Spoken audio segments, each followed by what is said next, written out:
இன்னைக்கு நடந்துட்டு இருக்க ஈரான் அமெரிக்கா இடையான போர் மாதிரி இன்னொரு போர் ஒன்று நடக்க நிறைய வாய்ப்புகள் இருக்கு. இது ஒரு ஃபியர் மாங்கரிங் கிடையாது. இதுக்கு முன்னாடி என்னென்ன நிகழ்வுகள் நடந்தது, அது மூலயமா எப்படி இந்த ஒரு கான்ஃப்ளிக்ட் நடந்தது அப்படின்றத பொறுத்து அடுத்து வர கான்ஃப்ளிக்ட் எப்படி இருக்குன்றதுக்கான ஒரு முன்முடிவு தான் இந்த வீடியோ. கண்டிப்பாக திடீர்னு ஒரு நாள் உங்களுக்கு ஒரு பிரேக்கிங் நியூஸ் வரலாம். அதில் சைனா தைவானை அட்டாக் பண்ணுது அப்படின்ற அந்த பிரேக்கிங் நியூஸ் உலகத்தையே அது அதிர்ந்து போக வைக்கும். இது ஒரு ஸ்மால் கான்ஃப்ளிக்ட் கிடையாது. இது ஒரு பார்டர் இஷ்யூ கூட கிடையாது. இது ஒரு குளோபல் இம்பேக்ட் வார்.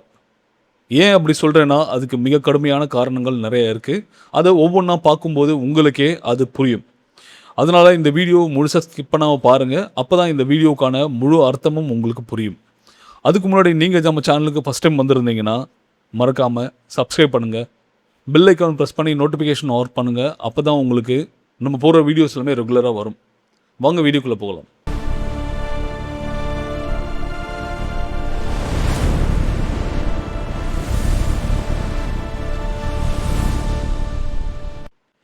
ஒருவேளை இந்த போர் சீக்கிரமாக ஆரம்பிச்சதுன்னா முதல் இம்பேக்ட் யாருக்கு அப்படின்னு பார்த்தீங்கன்னா உங்களுக்கே தெரியும், தைவானுக்கு.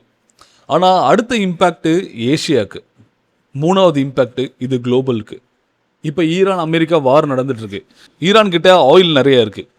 அது ஸ்ட்ரெயிட் ஆஃப் ஹார்மஸ் அப்படின்ற ஒரு சோக் பாயிண்ட் இருக்குது. அதனால் இது உலகத்துக்கு பாதிப்பு ஏற்படுத்துது. ஆனால் தைவான்கிட்ட அந்த மாதிரி என்ன இருக்குது, ஏன் நம்ம பயப்படணும் அப்படின்னு கேட்டிங்கன்னா அதுக்கான காரணங்களை ஒவ்வொன்றா அடுக்கிறேன். இந்த ஐலாண்ட் உலகத்தை கண்ட்ரோல் பண்ணுறதுக்கான இம்பார்ட்டன்ஸ் ஏன் இருக்குது அப்படின்னா, மேப்பில் பார்த்தா ரொம்ப சின்ன இடம், ஆனால் அதுக்கோட இம்பார்ட்டன்ஸ் அந்த சைஸு கம்பேர் பண்ண முடியாத அளவுக்கான பெருசு. நீங்கள் யூஸ் பண்ணுற லேப்டாப், கார், ஏஐ டெக்னாலஜி இவை எல்லாமே ஒரு காமனான விஷயத்தோட டிபெண்ட் பண்ணியிருக்கு. அதுக்கு பேர் தான் சிப்ஸ் அண்ட் செமிகண்டக்டர். இதோட லீடிங் ப்ரொடியூசர் யார் அப்படின்னு கேட்டிங்கன்னா தைவான்.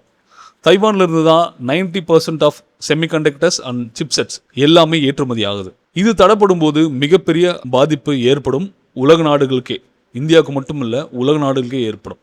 அந்த ப்ரொடக்ஷன் ஒரே ஒரு நாள் ஸ்டாப் ஆகினா கூட குளோபல் டெக் இண்டஸ்ட்ரியே ஸ்லோவாயிரும். அந்த அளவுக்கான ப்ரொடக்ஷன் கெப்பாசிட்டி தைவான்கிட்ட இருக்குது. இதில் கான்ஃப்ளிக்ட் என்னன்னு பார்க்கலாம். சைனா என்ன நினைக்குதுன்னா, தைவான்றது அவங்களுடைய டெரிட்டரி அப்படின்னு நினைக்கிறாங்க. தங்களுக்கு சொந்தமான ஒரு பகுதி தைவான் அப்படின்னு சைனா நினைக்கிறாங்க. ஹிஸ்டாரிக்கலாகவும் அதுக்கு ஒரு கிளைம் பண்ணுறாங்க. ஆனால் ஹிஸ்டாரிக்கல் படி எப்போவுமே நடக்க முடியுமா? முடியாது இல்லையா? ஆனால் தைவான் என்ன நினைக்கிறாங்கன்னா, தன்னுக்கு ஒரு ஐடென்டிட்டி மெயின்டைன் பண்ணணும் அப்படின்னு நினைக்கிறாங்க. அவங்க ஒரு சுதந்திர நாடு, சீனாவோட கட்டுப்பாட்டில் நிச்சயமாக இருக்க முடியாது அப்படின்னு சொல்லி தைவான் நினைக்கிறாங்க. இது ஒரு இண்டிபெண்டன்ட் சிஸ்டம். இதுதான் இங்கே கான்ஃப்ளிக்டே ஆரம்பிக்குது. ஒரு சைடு சைனா என்ன பண்ணுறாங்க, அவங்கள கண்ட்ரோல் பண்ணணும்னு நினைக்கிறாங்க. மற்றொரு சைடு தைவான் ஃப்ரீடம் வேணும்னு நினைக்கிறாங்க.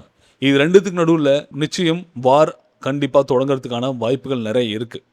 இது ஒரு நாள் ரெண்டு நாள் இல்லை, பல வருடங்களாக சீனா அதனுடைய ஆதிக்கத்தை தைவான் மேலே செலுத்தணும்னு நினைக்கிறாங்க.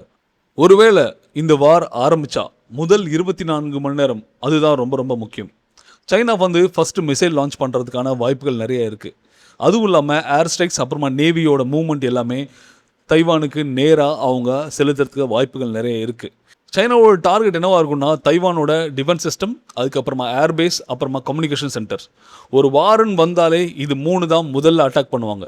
ஏன்னா முதல் அட்டாக்ன்றது டிஃபென்ஸை முதல்ல வீக் ஆக்கணும் அப்படின்றது மட்டும்தான் எந்த ஒரு நாட்டோட வார் ஸ்ட்ராட்டஜி. எப்படி சைனா தைவான் மேலே தாக்குதல் நடத்துவாங்க அப்படின்றதுக்கான காரணங்களை ஒவ்வொன்றா அடுக்கலாம். ஃபர்ஸ்ட் அதுக்கு முன்னாடி ஈரானுக்கும் அமெரிக்குமான வார் பற்றி சின்னதாக ஒரு அப்டேட் பண்ணுவோம். ஏன்னா இது 40 ஆண்டு கால பகை சீனாவுக்கும் ஈரானுக்குமானது. அது ட்ரம்ப் மாதிரி ஒரு ப்ரூட்டலான ஆள்னால தான் இது சாதிக்க முடிஞ்சது. ஈரானை கொலாப்ஸ் பண்ணுறதுக்கு இன்றைக்கி நேற்று எடுத்த போர் கிடையாது. அது 40 வருஷ போர் தான் இப்போதைக்கு நடந்துகிட்ருக்கு. ஒருவேளை சீனா தைவானை தொட்டாங்கன்னா அது மிகப்பெரிய கான்ஃப்ளிக்டில் கொண்டு போய் விடும். ஏன்னா சீனாவுக்கு சப்போர்ட்டாக ரஷ்யா வரும், தைவானுக்கு சப்போர்ட்டாக அமெரிக்கா வரும். இது ரொம்ப பெரிய வல்லரசுகளுக்கு நடுவிலான போராக இது ஆரம்பிக்கிறதுக்கான வாய்ப்புகள் நிறைய இருக்குது. ஒருவேளை சைனா அவங்க த்ரெட்டிங்க ஆரம்பித்தாங்கன்னா இமீடியட்டாக தைவான் ரியாக்ட் பண்ணும், ஏர் டிஃபென்ஸை ஆக்டிவேட் பண்ணும், மிசைல்ஸை இன்டர்செப்ட் பண்ணுறதுக்கு அனுப்புவாங்க. மிலிட்ரி ஃபுல் அலர்ட் ஆகும். ஆனால் சைனாவோட பவர் ரொம்ப ரொம்ப அதிகம். இங்கே தான் ரொம்ப பெரிய ட்விஸ்ட். யூஎஸ்ஏ தைவானுக்கு சப்போர்ட் பண்ணுறாங்க. டைரெக்டாக வாரில் என்டர் ஆச்சுன்னா அது ஒரு குளோபல் கான்ஃப்ளிக்ட். முன்னாடியெல்லாம் குளோபல் பவர் அப்படின்னு பார்த்தீங்கன்னா ரஷ்யா. இன்றைக்கி ரஷ்யாவை ரீப்ளேஸ் பண்ணுற அளவுக்கான முக்கியத்துவம் ஒரு ஹப்பு அப்படின்னு பார்த்தீங்கன்னா அது சைனா தான். அதனால சைனாவோட இம்பார்ட்டன்ஸை குளோபல் லெவலில் குறைக்கணும்னா அது மேலே சின்னதாக ஒரு வார் ஏற்படுத்தினா மட்டும்தான் அது முடியும் அப்படின்றது அமெரிக்காவுக்கு தெரியும். அமெரிக்கா இதை பண்ணுறதுக்கு ஒரு நாளும் தயங்க மாட்டாங்க. ஏன்னா அவங்களோட டாமினன்ஸு எப்போவுமே இருக்கணும்னா அதுக்கு மற்ற நாடுகள் வளராமல் பார்த்துக்கிறது அமெரிக்காவோட திட்டம். இந்த திட்டத்தில் தொடர்ந்து அமெரிக்கா ஜெயிச்சிட்டே வராங்க.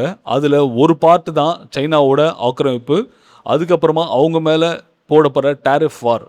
இதை பற்றி ரொம்ப பெரிய அளவுக்கான கான்ஃப்ளிக்ட் நிறைய இருக்குது. அதை பற்றி அடுத்தடுத்த வீடியோவில் பார்க்கலாம். ஒருவேளை இந்த கான்ஃப்ளிக்ட் மட்டும் அமெரிக்காவும் ரஷ்யா அதுக்கப்புறமா சைனா தைவான் இந்த 4 நாடுகளோட மட்டுமே இருக்காது. அது கூட அலைட் கண்ட்ரிஸாக கண்டிப்பாக ஜப்பான், கொரியா, ஆஸ்திரேலியா வரதுக்கான வாய்ப்புகள் இருக்குது. ஜப்பானுக்கும் கொரியாவுக்கும் சீனாவுக்குமான தொடர்பு ரொம்ப ரொம்ப முக்கியமானது. ஒருவேளை ஆஸ்திரேலியாவும் சைனாவுக்கும் அகெயின்ஸ்டாக இருக்காங்க கோவிட்லேருந்து. ஜப்பான் ரொம்ப நாளாகவே அவங்க அகெயின்ஸ்டாக தான் இருக்கிறாங்க. அதுக்கப்புறமா கொரியா அவங்க ஆரம்பத்துலேருந்தே சைனாவுக்கு அகெயின்ஸ்ட் தான்.